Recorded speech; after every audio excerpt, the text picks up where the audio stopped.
बच्चों, आज हम आर्रेनियस का विद्युत उपघटनी वियोजन सिद्धांत पढ़ेंगे। आर्रेनियस थ्योरी ऑफ इलेक्ट्रोलाइट डिसोसिएशन और आयोनाइजेशन। माई सेल्फ डॉक्टर कल्पना खंडेलवाल। हम पहले हिंदी में डिस्कस करेंगे, फिर हम इंग्लिश में लेंगे। आर्रेनियस का विद्युत उपघटनी वियोजन सिद्धांत। अब ये क्या था? हम इलेक्ट्रोकेमिस्ट्री पढ़ रहे थे। आर्रेनियस ने 1887 में एक सिद्धांत सुझाया जिसे आर्रेनियस का विद्युत उपघटनी वियोजन सिद्धांत कहते हैं। इस सिद्धांत की मुख्य धारणाएं निम्नलिखित हैं। फर्स्ट, जल में घुलने पर विद्युत उपघटय अम्ल, क्षार या लवण के अणु स्वतः वियोजित होकर धन तथा ऋण आयन बनाते हैं। A B convert into A positive plus B negative. ये एक प्राचीन धारणा थी। आधुनिक धारणा के अनुसार ठोस विद्युत उपघटय विपरीत अवशेषित आयनों से मिलकर बनते हैं। ये आयन परस्पर स्थिर विद्युत बल रेखाओं द्वारा बंधे रहते हैं। विलयन में ये रेखाएं टूट जाती हैं और आयन पृथक हो जाते हैं। स्टूडेंट्स, अब देखो क्या अंतर है। पहले ये माना जाता था कि विद्युत उपघटय इलेक्ट्रोलाइट्स या तो वो एसिड हो, बेस हो या सॉल्ट हो, वो जब किसी जल में घोलते हैं तो क्या होता है, वो डिसोसिएट हो जाते हैं, वियोजित हो जाते हैं और कन्वर्ट हो जाते हैं आयंस में, ए पॉजिटिव और बी नेगेटिव। पर आधुनिक धारणा ने क्या कहा कि वो रहते तो आयन फॉर्म में हैं, वो उस सॉल्ट अम्ल या लवण टाइप में भी आयन फॉर्म में ही रहते हैं। वो एक विद्युत बल रेखाओं द्वारा बंधे हुए रहते हैं और जब हम उनको पानी में या जल में या किसी भी सॉल्यूशन में डालते हैं, सॉल्वेंट में डालते हैं, तो क्या होता है, ये रेखाएं टूट जाती है और आयन पृथक हो जाते हैं। ये आधुनिक धारणा है। विलयन में उपस्थित आयन निरंतर संयुक्त होकर उदासीन अणु बनाते हैं। इस प्रकार आयनों तथा अवियोजित अणुओं में साम्यावस्था उत्पन्न हो जाती है। उदाहरणतः सोडियम क्लोराइड क्या होगा, ये कन्वर्ट होगा सोडियम आयन और क्लोराइड आयन में, और ये सोडियम और क्लोराइड आयन अगेन दोनों वापस मिलके क्या बनाएंगे, सोडियम क्लोराइड। फिर ये वापस ऐसे करके इक्विलिब्रियम स्टैब्लिश हो जाता है। Barium chloride Ba2 positive, 2 chloride molecules, ऐसे Al2SO4 होल ट्राइस, 2 एल्यूमिनियम के आयंस और 3 सल्फेट के आयंस। उपरोक्त समीकरण से स्पष्ट है कि विद्युत उपघटनी वियोजन के फलस्वरूप प्राप्त हुए आयनों का पूर्ण धन आवेश उनके पूर्ण ऋण आवेश के बराबर होता है। अतः विलयन विद्युत उदासीन होता है। मतलब इन दोनों का देखो, जो पॉजिटिव और नेगेटिव आयंस का वो होता है, आवेश बराबर होता है, इसलिए जो सॉल्यूशन होता है, जो विलयन होता है, वो हमेशा न्यूट्रल होता है, वो उदासीन होता है। देखो यहाँ 6, ये भी 6, ये 2, ये 2, ये 1, ये 1। आर्रेनियस ने विद्युत उपघटकों को निम्न 2 वर्गों में विभाजित किया। पहला प्रबल विद्युत, दूसरा दुर्बल विद्युत उपघटय। पहला प्रबल विद्युत उपघटय जिनकी सामान्य सांद्रता पर भी वियोजन की मात्रा बहुत अधिक होती है, जैसे NaCl, Na2SO4, KNO3। ये सारे क्या कहलाते हैं, स्ट्रॉन्ग इलेक्ट्रोलाइट्स कहलाते हैं, प्रबल विद्युत उपघटय कहलाते हैं, जिनको थोड़े से पानी या अपन के बहुत छोटे से उसमें कॉन्सेंट्रेशन पे भी ये पूर्ण रूप से डिसोसिएट हो जाते हैं। दुर्बल विद्युत उपघटय जिनकी सामान्य सांद्रता पर वियोजन की मात्रा कम होती है, जैसे CH3CO, NH4, NH4CN आदि। स्टूडेंट्स, ये हमें पता होना चाहिए कि प्रबल विद्युत उपघटय क्या होते हैं और दुर्बल क्या होते हैं। तीसरा, विलयनों की सामान्य सांद्रता पर भी विद्युत उपघटयों के वियोजन की मात्रा प्राप्त होती है तथा विलयनों के अधिक तनु करने पर इनका मान बढ़ता जाता है। अनंत तनुता पर इसका मान इकाई के बराबर हो जाता है। विद्युत उपघटय के पूर्ण अणुओं का जो अंश आयनों में विभाजित हो जाता है, वियोजन की मात्रा कहलाता है। वियोजन की मात्रा क्या हो गई? आयनों में वियोजित अणुओं की संख्या और विलयन में उपस्थित पूर्ण अणुओं की संख्या। अब ये हम पूर्ण अणुओं की संख्या कैसे निकालेंगे? हम उसको डाइल्यूट करेंगे और डाइल्यूट करते जाएंगे। कब? जब तक कि उसका कंडक्टेंस कांस्टेंट नहीं हो जाए। जब वो कांस्टेंट हो जाएगा तो उस समय क्या होगा? उनका पूर्ण रूप से वियोजन हो जाएगा। उसको हम कहते हैं उसकी इनफाइनाइट डाइल्यूशन पर उनकी उस समय हम उसके विलयन में उपस्थित पूर्ण अणुओं की संख्या ले लेंगे। इससे हमें वियोजन की मात्रा निकल जाएगी।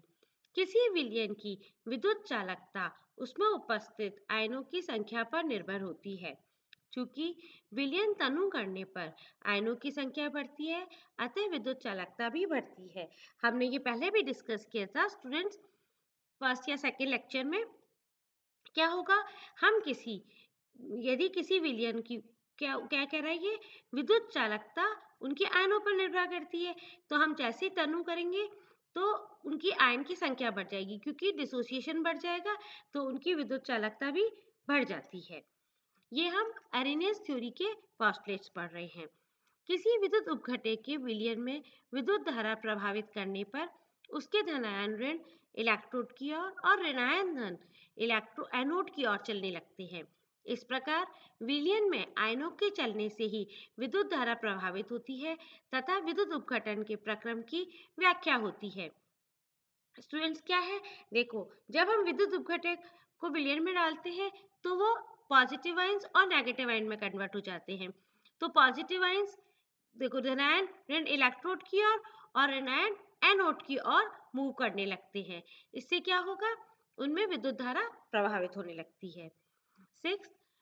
परासरण दाब की उत्पत्ति वाष्प दाब के अवनमन क्वथनांक के उन्नयन तथा हिमांक के अवनमन में आयनों का व्यवहार अणुओं के समान होता है। इस प्रकार प्रति अणु 2 आयन देने वाला पदार्थ विलय के समान प्रभाव का 2 गुना प्रभाव प्रदर्शित करता है तथा जो प्रति अणु 3 आयन देता है वह सामान्य प्रभाव का 3 गुना प्रभाव प्रदर्शित करता है। 7. विलयन में विद्युत उपघटक के गुण उसके आयनों के गुण होते हैं। जलीय विलयन में अम्लता का गुण हाइड्रोजन आयन के कारण, क्षारीयता का गुण OH आयन के कारण तथा लवणों के रासायनिक गुण उनमें उपस्थित आयनों के कारण होते हैं। स्टूडेंट्स, इस पे डायरेक्ट क्वेश्चन बनता है कि अरेनियस थ्योरी के पॉइंट्स लिखो। आयनन को प्रभावित करने वाले कारक। अब हमारा देखो आरएनएस थ्योरी के आयनन के पे डिपेंड कर रही है, नंबर ऑफ आयंस पे। तो अब इनको कौन कौन कारक है जो प्रभावित करते हैं? विलयन में उपस्थित विद्युत उपघटक की मात्रा निम्नलिखित कारकों पर निर्भर करती है। पहला, विलय की प्रकृति पर। प्रबल अम्ल, प्रबल क्षार तथा इनसे बने लवण विलयन में लगभग पूर्ण रूप से आयनित होते हैं, जबकि दुर्बल अम्ल, दुर्बल क्षार तथा इनसे बने लवण अल्प सीमा तक आयनिक होते हैं। यह हमें पता है कि स्ट्रॉन्ग इलेक्ट्रोलाइट पूर्ण रूप से आयन हो जाते हैं और जो वीक इलेक्ट्रोलाइट्स होते हैं वो पूर्ण रूप से आयनित नहीं होते हैं। तो मतलब वो डिपेंड करेगा इलेक्ट्रोलाइट की प्रकृति पे। विलायक की प्रकृति। विलायक सॉल्यूट की प्रकृति पे। विलायक 2 आयनों के बीच के आकर्षण बल को नष्ट कर देता है। सॉल्वेंट का विलायक का यह प्रभाव उसके पराविद्युतांक डाइलेक्ट्रिक कांस्टेंट उस विलायक में समाहित विद्युत आवेशों के बीच आकर्षण बल को कम करने की क्षमता द्वारा मापा जाता है। जिस विलायक का पराविद्युतांक डाइलेक्ट्रिक कांस्टेंट उच्च होता है वह प्रबल आयनीकरण कारक विलायक होता है। मतलब जिस भी विलायक का पराविद्युतांक उच्च होगा वो क्या करेगा? ज्यादा आयनीकरण करेगा। कॉन्सेंट्रेशन पे डिपेंड करता है। विलयन की तनुता बढ़ाने पर उसके आयरन की मात्रा बढ़ती है। इसका कारण यह है कि तनु विलयन में विलय अणुओं की अपेक्षा विलायक अणुओं की संख्या अधिक होती है और विलायक अणुओं की अधिक संख्या विलय अणुओं की अधिक संख्या का आयनन कर देती है। मतलब कॉन्सेंट्रेशन पे डिपेंड करता है। टेम्परेचर, ताप। किसी विद्युत उपघटक का आयन ताप पर भी निर्भर होता है। ताप जितना अधिक होता है उतना ही अधिक आयनन होता है। उच्च ताप पर आणविक वेग आयनों के परस्पर आकर्षक बल को कम कर देता है, जिसके कारण आयन अधिक होगा। क्या होगा? उनमें जो आपस में अट्रैक्शन बल होता है वो हम जब गर्म करते हैं तो वो खत्म हो जाता है, कम हो जाता है, जिसके कारण आयनाइजेशन ज़्यादा हो जाता है। नाउ आर्रहनेस सिद्धांत द्वारा विभिन्न तथ्यों की व्याख्या। आर्रहनेस सिद्धांत द्वारा अनेक तथ्यों की व्याख्या की जा सकती है। उदाहरणतः एग्जाम्पल, विद्युत विश्लेषण की व्याख्या। जब किसी विद्युत उपघटे के विलयन में रखे दो इलेक्ट्रोड के बीच विभवांतर उत्पन्न किया जाता है तो धनायन ऋण इलेक्ट्रोड कैथोड की ओर और ऋणायन धन इलेक्ट्रोड एनोड की ओर गति करने लगते हैं। ये आयन इलेक्ट्रोड पर इलेक्ट्रॉन ग्रहण करके या त्याग कर उदासीन हो जाते हैं। इसे निम्न प्रकार से दर्शाया जाता है। ए बी, देखो ये हमारा सॉल्ट है, ये डिसोसिएट हो गया A positive ions B negative ions से। एनोड पर क्या होगा? बी नेगेटिव आयंस अपना इलेक्ट्रोड त्याग देगा और न्यूट्रल हो जाएगा, ऐसे ही उदासीन हो जाएगा। ऐसे ही कैथोड पर ये एक इलेक्ट्रॉन ले लेगा और उदासीन हो जाएगा। एनोड पर मुक्त हुआ इलेक्ट्रॉन बाहरी तार से होता हुआ कैथोड पर पहुंच जाता है और धनायन को उदासीन कर देता है। इस प्रकार विद्युत परिपथ पूर्ण हो जाता है और विलयन में विद्युत धारा का प्रभाव होने लगता है। ये इसने यहाँ इलेक्ट्रॉन दिया, ये इलेक्ट्रॉन इस कैथोड पे आ जाएगा और कैथोड पर क्या होगा? ये इलेक्ट्रॉन लेगा और ये न्यूट्रल हो जाएगा। इस तरह से विद्युत परिपथ पूर्ण हो जाता है और विलयन में विद्युत धारा प्रभाव होने लगता है। चीनी, यूरिया जैसे विद्युत उपघटों के विलयन में आयन नहीं बनते हैं, अतः इन विलयनों में विद्युत धारा प्रभावित नहीं होती है। मतलब हम शुगर सॉल्यूशन लेंगे तो उसमें कोई आयन फॉर्मेशन नहीं होता है, इसलिए उसमें विद्युत उपघट प्रभावित नहीं होती है। सेकंड, तनुता के साथ तुलंकी चालकता में परिवर्तन। विलयन को तनु करने पर विद्युत उपघटे के वियोजन की मात्रा बढ़ती जाती है और अनंत तनुता पर विद्युत उपघटे की संपूर्ण मात्रा आयनों में परिवर्तित हो जाती है। मैंने आपको इससे पहले वाले लेक्चर में बताया था अनंत तनुता क्या होती है, जब पूरा वो डिसोशिएट हो जाएगा, अर्थात अल्फा का मान इकाई के बराबर हो जाता है। यदि ज्ञात सांद्रता पर तुलंकी चालकता तथा अनंत तनुता पर तुलंकी चालकता लैम्डा इंफिनिटी हो तो degree of dissociation equals to lambda v divided by lambda infinite. Lambda v क्या है? ज्ञात सांद्रता पर तुलंकी चालकता, और लैम्डा इंफिनिटी क्या है? अनंत तनुता या शून्य सांद्रता। हम इसको शून्य सांद्रता भी कहते हैं क्योंकि इस समय हमारा जो कॉन्सेंट्रेशन होता है वो 0 होता है पर तुलंकी चालकता। नाउ थर्ड, आयनिक अभिक्रियाएं।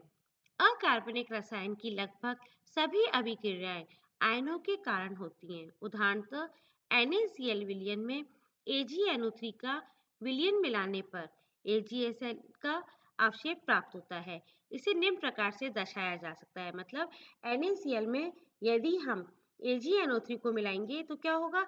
सोडियम AgCl कन्वर्ट होगा, Ag आयंस और क्लोराइड आयंस मिलके AgCl ये प्रेसिपिटेट हो जाता है।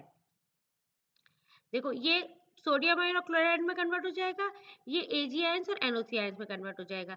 तो जो Ag आयंस इसके और इसके क्लोराइड आयंस ये दोनों मिलके AgCl बना देंगे और ये प्रेसिपिटेट हो जाएगा।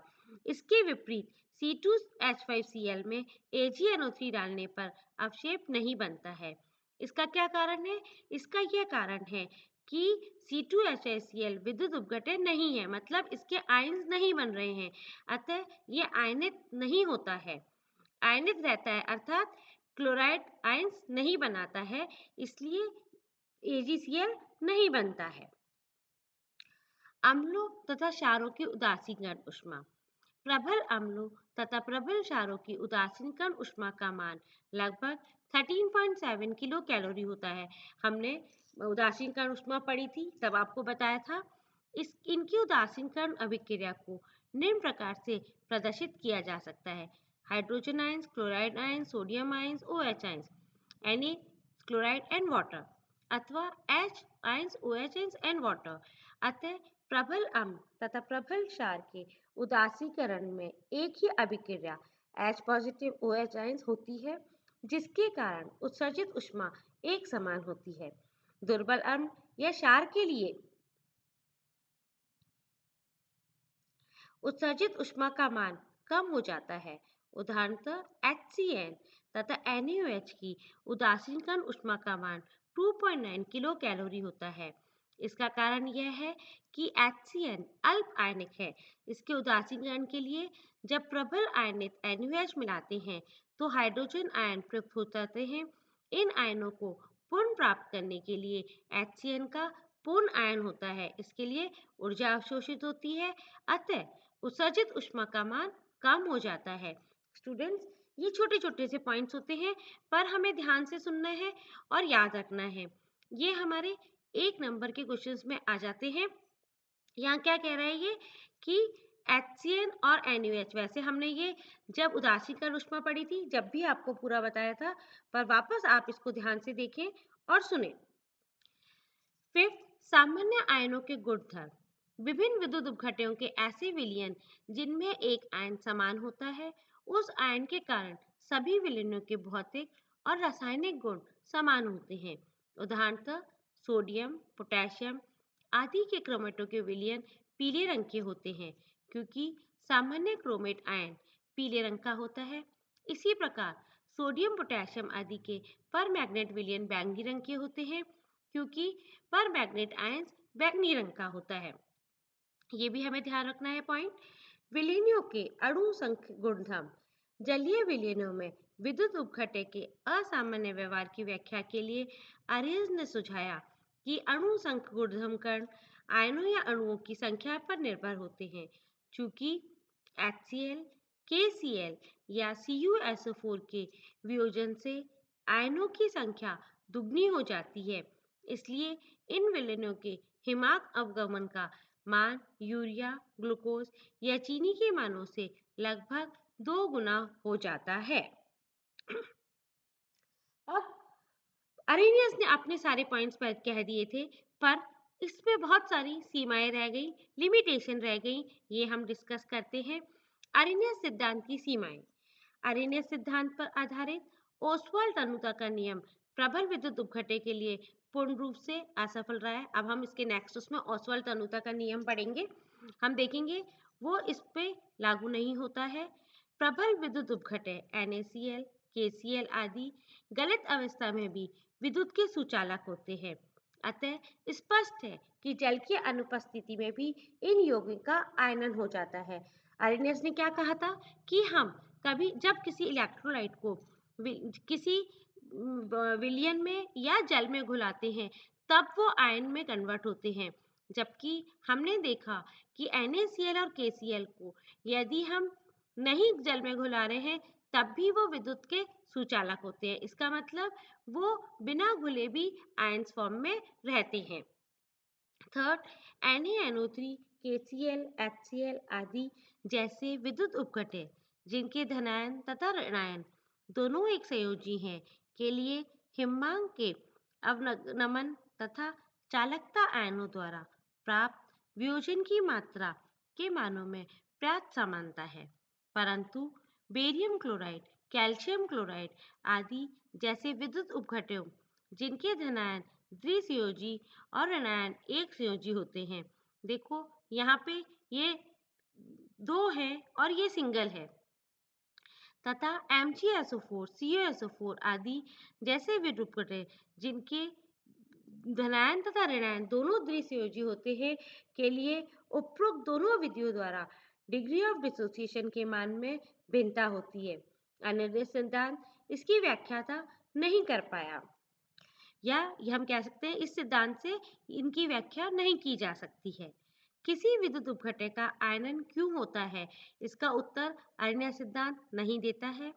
अरेनियस सिद्धांत में आयनों के स्वतंत्र अस्तित्व को तो माना गया है, परंतु विलयनों में उपस्थित विपरीत आवेश वाले आयनों में परस्पर आकर्षण बल के कारण इनकी गतिशीलता पर पड़ने वाले प्रभाव का कोई भी ध्यान नहीं रखा गया है।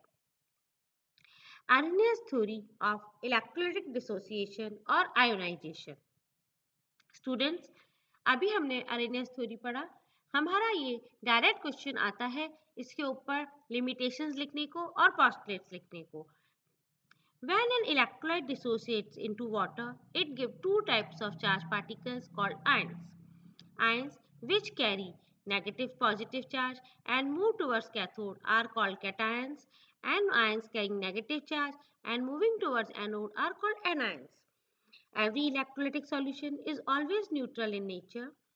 Quantity or part of electrolyte which is ionized or decomposed or dissociate called as degree of ionization. Electrolyte which gives hydrogen ion after dissociation in aqueous solution is called as acid, while that which give OH ions after dissociation in the aqueous solution is called as base. Acidic strength of acid is directly proportional to dissociation constant.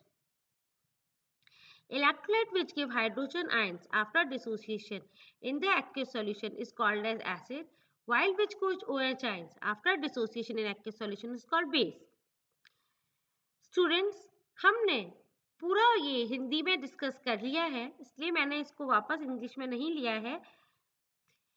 Limitations. Arrhenius theory is known to be most limited to three theoretical theories since it requires the solution to be aqueous. It only applies to substances that produce hydrogen ions and hydroxyl ions. An acid is expected to be an acid in any solvent, but that's not the case nowadays. For example, HCl acts as an Arrhenius acid when dissolved in water. However, when HCl is dissolved in benzene, there is no dissociation. This is against Arrhenius theory. Arrhenius states that dissociation occurs in any aqueous solution. The property of acid and base play a critical role. Arrhenius does not explain in this theory the behavior of acid and base in a non-aqueous solution.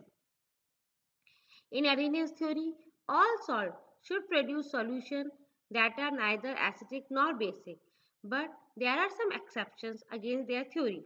For example, if equal amount of HCl and ammonia react, the solution is slightly acidic. If equal amount of acetic acid and sodium hydroxide react, the resulting solution is basic. Arrhenius theory does not include any explanation for this. The need for hydrogen as the base of Arrhenius to propose the formula NH4OH as the formula for ammonia in water. This led to the misunderstanding that NH4OH is the actual base, but actual base is NH3. As you read above, bare hydrogen proton cannot exist for a long time in a water solution. Therefore, the reaction H2O is converted into H positive and H3O positive most of the time. Thank you.